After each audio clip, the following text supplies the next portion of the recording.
Hi, I'm Eric Roosevelt with Roosevelt's Ride, and today we're going to talk about buying a used bike. So there's a lot of things to consider when you're trying to buy a used bike. It's easier to buy a new bike, but not always at the price point you can afford. So the benefits to buying a used bike are you do have the potential to get great components at a really good price. But you do risk spending some money on what could potentially be, well, a pile of junk. I actually bought this bike this last Thursday, and now we're recording this on a Sunday. But keep in mind, as I go through the review, I have already replaced the chain and the cassette and the bar tape, so it didn't quite appear that way when I bought it. But the first thing I want to address is, where do you find a used bike? There's a lot of different options. I actually found this one on Facebook Marketplace, but you can always check eBay, which I don't necessarily recommend because then it's hard to check it in person. But then you can also check your local bike shop, and your community bike project is also a perfect place to go check out, and they usually have a good variety of bikes. And not to mention Craigslist, because like Facebook Marketplace, you can schedule a meetup with the seller of the bike. And another good thing about buying a used bike is that you can actually check it with very few tools. And also, I suggest going on a test ride to test out a few of the things we're going to talk about today. When you finally have the bike right in front of you after you've gone through the process of meeting the seller, there's a few things you can check immediately to know if you have a diamond or it's the rough that you need to pass on. But before I get into that, the thing I would mention is when you're actually immediately scheduling the meeting with the seller is don't just ask what the frame size is, also ask what the standover height is, because I have a weird standover height. My inseam is actually what I'd use to judge the standover height, which mine is 31.5 inches, which is kind of weird. This is a 56 centimeter bike, so it's probably slightly too small for me, but at the same time, the standover height is probably just about right. But anyway, once you finally get to the bike, there's a few things you need to check. And the first thing I'm going to check is the tension on the brakes and the cables. So you can just kind of grip the bike and actually apply the brakes. You can check the cable tension. And just do a quick look down at the brakes to see if they're responsive, which these are very responsive. So I know I probably don't need to replace stretched cables. The other thing you're looking with the brakes locked is kind of rock the bike back and forth a little bit. You're checking to make sure that the brake pads are in fact engaging. And then also you're checking to see if there's any play in the headset, which is actually right here. Because if there is any play, you either have a loose headset or your bearings need to be replaced, and that can be pricey. The other thing to consider is bending or warping of the frame. So earlier when I suggested take it for a test ride, that gives you a chance to really check out how the bike shifts, how it brakes, and also, this might seem kind of weird, but it actually works. If you're riding along and you can at least lift one or both hands briefly and the bike tracks, then you're probably good to go on your frame. But if it wobbles too much, it's either the wheel set or the frame is warped. So keep that in mind. If you experience any of those things, go ahead and pass. So earlier when I was talking about gripping the brakes and rocking it back and forth, you want to listen for a knocking sound. If you hear that, that's indicative of a bad headset, or potentially it could be cracked up here in the sear tube. Now, when you're looking at the forks, you want to double check to see if there's any abrasion. Now, if you have steel forks, you're going to want to look for excessive wear to the paint, rust. And like I said earlier, with carbon forks, it's cracks and any kind of abrasion to the paint. And if any of the fibers are uplifted or the matrix is broken in any way, those carbon forks are trash.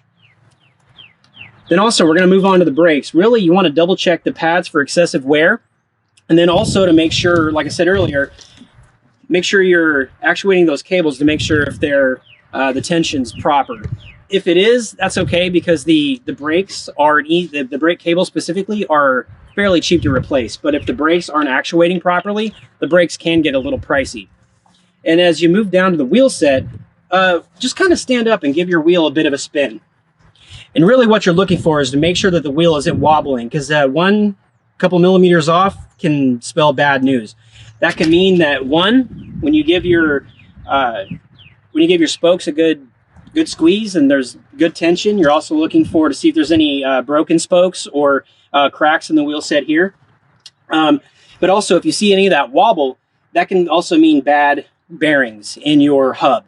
And respoking a wheel, at least in our area, costs about $60. So just keep that in mind. The last thing I'm going to mention about wheels and brakes is the wheel set themselves. You want to do the same for the front and the back wheels and tires. So right here, because these are rim brakes, obviously, so the connection point between the brake pads and the wheel, if it's nice and flat, your wheel set's probably good.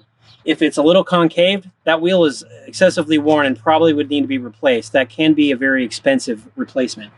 Also with tires, you want to look for any flat spots. Also, you want to look for dry rot. And then also just to make sure that the tire holds air, or the tubes hold air. Tubes are a cheap replacement, but tires, depending on the type of riding you're going to be doing, can get pricey. So if you can keep the tires that are currently on the bike, at least for, a riding season, that would be ideal.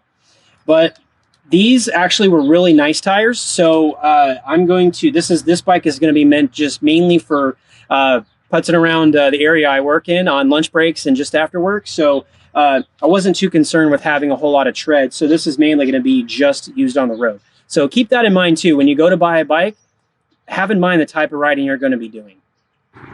So another thing to consider is the drivetrain.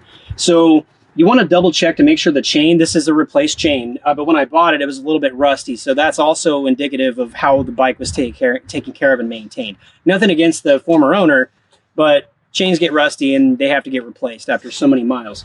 But a good way to double check to make sure the chain is good is actually to have the chain in a large chain ring and then just give it a bit of a tug.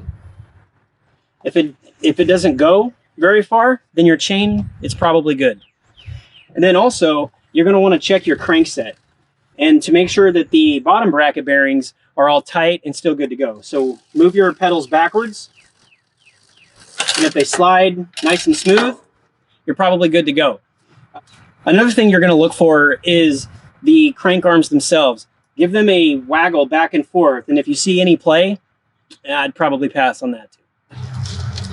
So the next part of the drivetrain we're going to double check is the rear cassette. So when you give the cassette a spin, you can see it wobbling a little bit. That's fairly normal, especially on these entry-level components.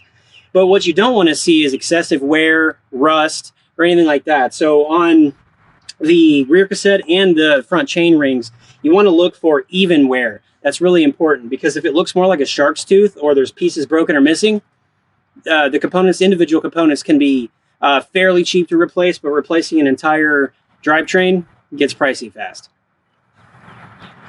Don't forget to check the front and the rear derailleurs. You want to still look for excessive wear, rust, any of that type of thing. Also, you can check the tension by just kind of using your hand to actuate the cables. And if you have a little bit of resistance, that's good. That means your cable tension is good, and so are your cables. Same with the rear derailleur. And you also want to make sure that there's not a lot of moving around, but you're not. This is obvious. This portion of the rear derailleur is obviously going to move around. But what I'm looking for is too much play in the attach points here, and also a bent rear derailleur. Because if there's a lot of excessive wear or a bent derailleur hanger, it's an indicative of a crash. So that bike might have seen a lot of heavy riding or has been crashed at some point in time. The same is true for the outsides of the hoods. So the plastic portions here, you can see on this bike, do have a lot of abrasion. So that means this bike probably was ridden hard and put away wet. But that's not necessarily a bad thing because that also means it was well loved. And with everything else that was good on it, I do feel that the former owner did take good care of this bike. So if I had to make the decision again, I would absolutely buy this bike again. It was a good bike. The only main thing I had to replace was just a new chain and a new rear cassette, which total $60. And you're out the door in a new bike. Total on the bike itself, I spent $275. So for just over $300, I got a nice bike with great components. There is a little bit of wear on the frame from paint chips and all that sort of thing, but that's just that can be explained just by taking it on and off the bike rack and using it on the trail.